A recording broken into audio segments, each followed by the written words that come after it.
Endi u bemor bir umr farzand ko'ra olmaydi.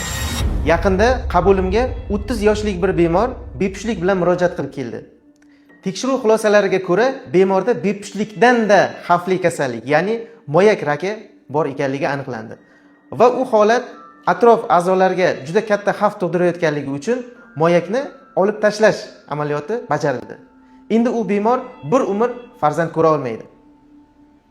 Va bu kasallikka tug'ilgan paytidagi kritarxizm, ya'ni moyak o'z xaltasida joylashmasdan yuqorida joylashganlik kasalligi sabab bo'ldi. Kritarxizmga bee'tibor bo'lish oqibatida dastlab bepushtlik, keyin esa moyak raki rivojlandi va u bemor endi hech qachon farzand ko'rmaydi. Bu kasallikka birinchi aybdor uning ota-onasi hisoblanadi. Agar ota va ona farzandini ertaroq 1-2 yoshlik atrofida urolog shifokorga olib borganda edi va 1 soatga borar bormas kichik operatsiya usulini o'tkazganda edi, umuman holat boshqacha bo'lishi mumkin edi.